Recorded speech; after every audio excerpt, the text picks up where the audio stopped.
Semenjak Mama meninggal, gak ada yang bisa menengahi kalau terjadi pertengkaran antara Papa, saya, Mas Anwar, dan Rena. Keluarga saya tercerai berai, Har. Kita memang bisa menikah. Tapi alangkah bodohnya kita. Selagi kita masih punya kesempatan, kenapa kita nggak gunakan untuk berusaha menjaga keutuhan dan kebahagiaan keluarga kamu?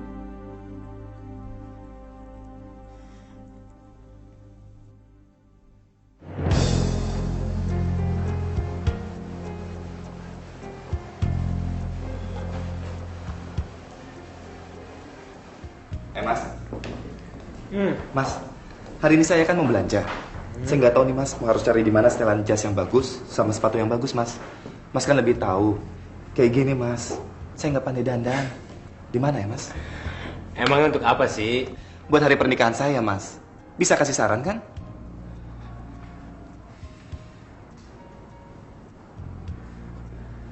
Saya sih bisa saja ngasih saran agar penampilan kamu menjadi yang terbaik di mata Rini. Tapi saya tidak tahu bagaimana cara kamu memikat hati bapaknya. Saya sudah bilang sama Rini Mas. Saya nggak mau buru-buru menikah kalau bukan bapaknya sendiri yang menjadi wali nikahnya. Kalau bapaknya ingin kami menikah setelah Rini selesai kuliahnya nanti, saya bersedia menunggu. Saya juga tahu diri Mas. Kalau Rini kuliah kedokteran, pasti bapaknya menaruh harapan besar padanya. Iya kan? Asal kamu tahu, bapaknya Rini itu benar-benar keras kepala. Tapi Rini berhasil meyakinkan bapaknya, Mas. Kamu percaya? Rini nggak pernah bohong. Dari mana kamu yakin kalau dia tidak pernah bohong? Mas Haris selalu berprasangka buruk soal Rini. Kenapa sih, Mas? Doni? Doni! Iya Pak, lihat dengan mata kamu. Lihat! Barang beginian kamu terima. Mau dianggap apa toko kita? Saya cuma minta, tolong bantu saya. Tenaga dan waktu saya ada batasnya. Tapi kalian tidak pernah membantu saya. Malah menjadi beban bagi saya. Apa itu namanya? Apa? Benalu, Lita, yang selalu menguras dan menggerogoti saya. Saya selalu memenuhi kebutuhan kalian. Gaji, tunjangan, bonus. Kalian bukannya berterima kasih, tapi malah menjarah habis. Kalian pikir saya ini apa? Sapi perahan? Saya bukan sapi perahan. Urus barang itu. Urus! Iya, Pak. Sorry Edi, hari ini benar-benar menyebalkan. Saya antar kamu belanja.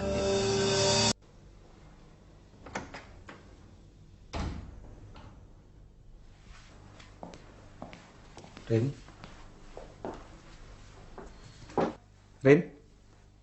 tadi pagi bapakmu nemuin saya. Dia meminta saya untuk menyerahkan cek ini.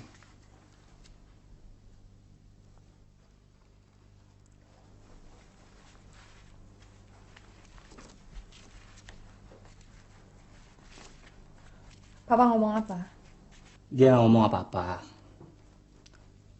Dia hanya menyuruh saya untuk bilang bahwa piring yang kamu pecahkan adalah satu-satunya peninggalan dari almarhumah ibu kamu.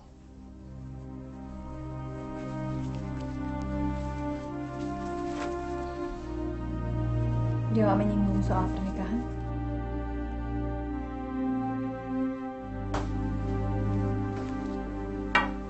Bapakmu bersikeras dengan sikapnya. Saya rasa kamu tidak bisa berharap banyak, Rin.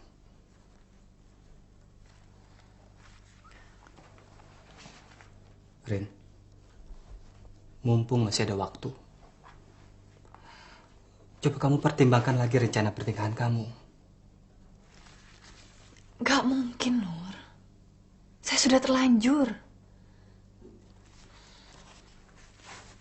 Saya cuma terpikir kalau sikap Papa bisa melunak, mungkin masih ada yang bisa diselamatkan. Tapi kalau nanti pada saat saya menikah dan ternyata papa tidak datang, tidak mau menjadi wali nikah saya,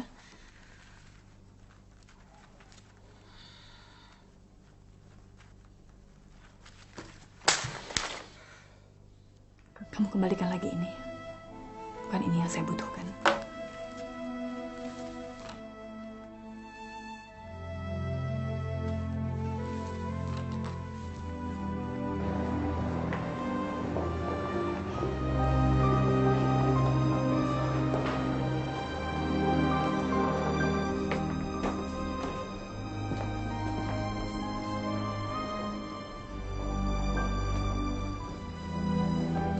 Mas, model yang ini bagaimana, Mas? Bagus kan? Saya suka. Ya, ini cocok untuk kamu. Tapi kancingnya ya, mungkin harus lebih sederhana. Iya. Pak, saya pesan yang ini. Sama ya modelnya. Untuk dia, tolong diukur. Tapi kancingnya, Pak, kancingnya harus lebih sederhana. Kalau bisa satu warna. Ya, spotnya kamu geser ke kiri, Jo. Ya, kebanyakan, Jo, kebanyakan. Sekarang geser lagi ke kanan dikit. Ya, ya, pelan-pelan. Pelan-pelan, Jo. Ya, cukup, cukup. Cukup, cukup, cukup.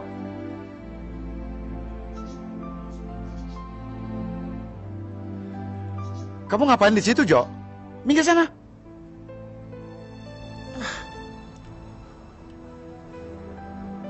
$75, $95,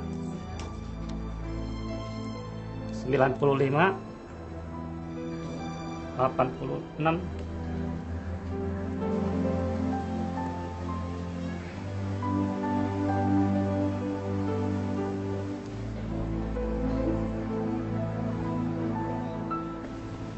Mbak, Ya, Pak. saya mau lihat yang ini.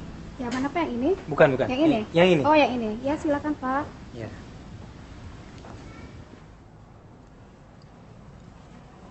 Tiap hari masa motonya pot bunga, guci, gelas. Ya sekali-sekali saya dong Pak dapat giliran dipotret. Mana udah keringetan begini. Saya mah sekali jepret juga udah senang Pak.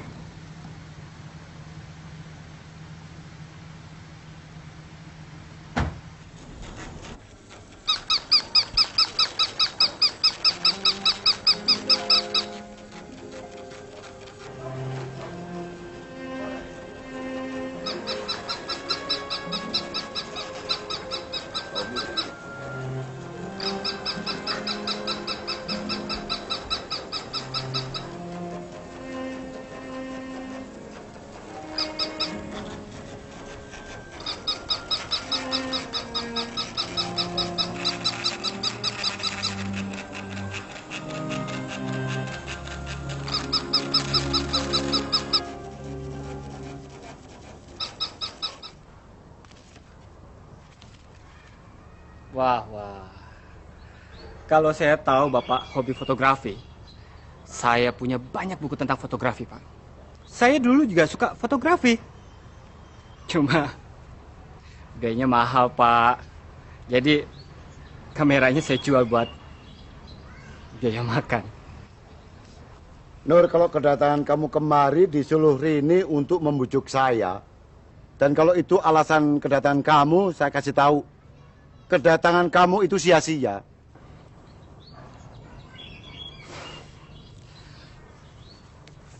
Pak, saya disuruh Rini untuk mengembalikan cek yang Bapak titipkan pada saya.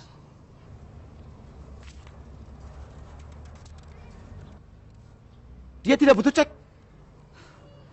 Seperti yang saya sudah duga, Pak. Dia tidak butuh cek, tapi dia... Anak tidak tahu dia untung. Dikasih hati sedikit, dia sudah menginjak kepala bapaknya. Dia boleh tepuk dada, dia boleh unjuk gigi, dia mau menunjukkan bahwa dia masih punya nyali. Dia tidak butuh bapaknya.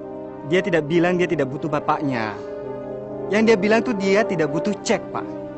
Bilang sama dia, bilang. Saya belum pernah dihina seperti ini. Dan yang menghina justru anak saya sendiri. soal pernikahan, sebetulnya saya masih menimbang-nimbang. Tapi sekarang, biarpun dia menangis-nangis merangkak-rangkak menciumi kaki saya, jangan harap saya akan datang.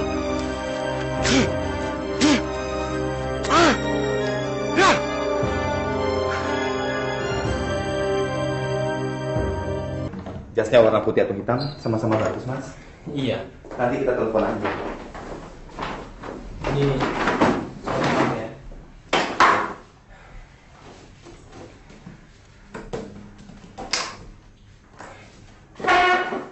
Mas, kelihatannya gelisah sekali. Apalagi semenjak saya akan menikah dengan Rini. Andi. Berapa kali saya sudah bilang? Saya cuma tidak ingin kamu dikecewakan oleh Rini. Tadinya saya juga berpikir begitu, Mas. Mas Haris pasti nggak rela kalau hati saya sampai terluka karena Rini. Tapi ketika di toko Mas tertarik untuk membeli boneka mainan, saya baru sadar. Di antara kita ada persoalan yang jauh lebih besar.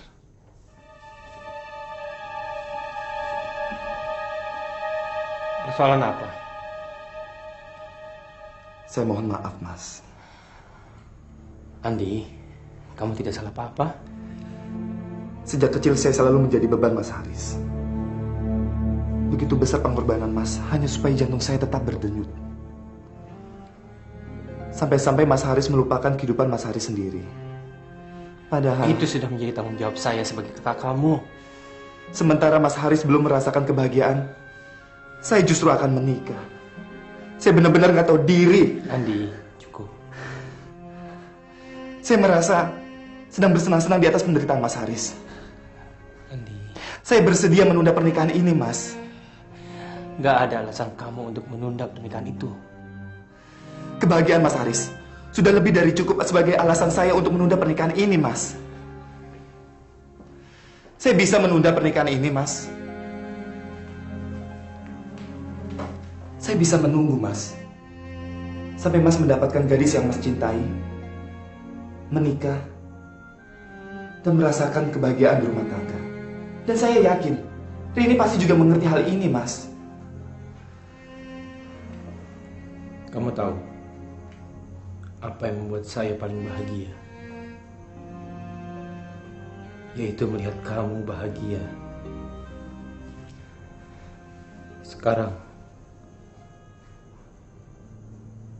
apakah kamu bahagia menikah dengan Rini?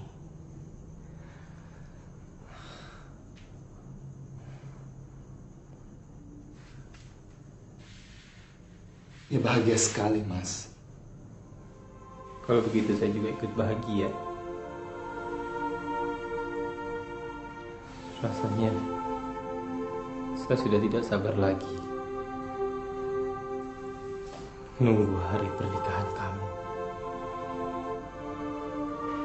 Dan saya akan sangat kecewa sekali kalau pernikahan kamu itu ditunda. Kamu tentu tidak akan mengecewakan saya, kan?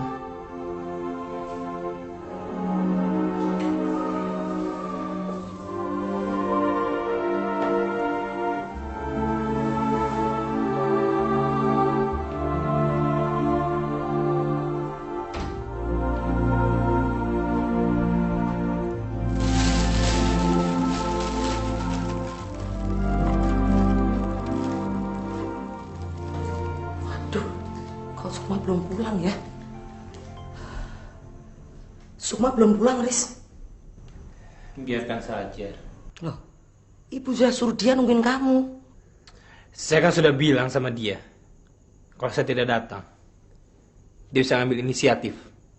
Kamu ini gimana sih, Riz? Ini kan sudah malam. Dia kan perempuan, sendirian. Kasihan dong malam-malam begini. Dia mesti naik apa coba? Dia kan bisa panggil taksi. Kalau dia punya inisiatif, dia bisa telepon saya di kantor atau di rumah. Terus pulang aja dia bikin susah. Nggak tahu orang kerja, capek. Emangnya saya ini apa?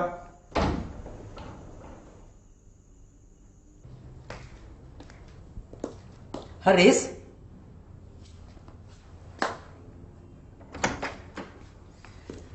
Ada apa lagi sih, Bu?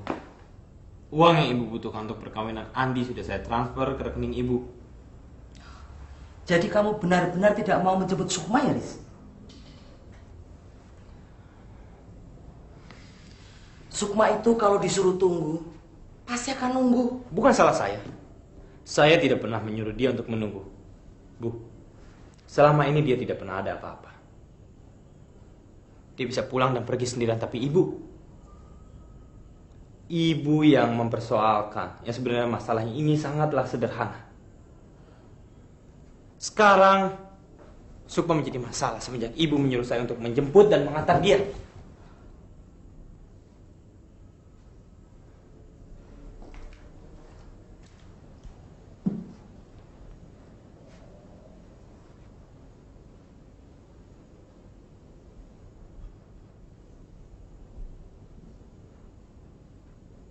Haris,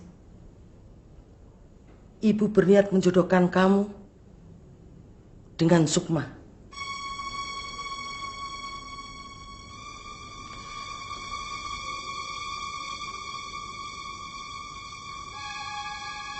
Sudah ibu bicarakan semua keinginan ibu ini pada Sukma.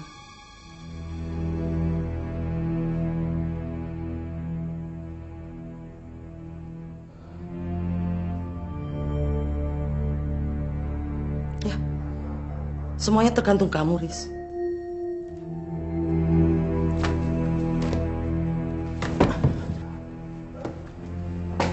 Haris? Haris?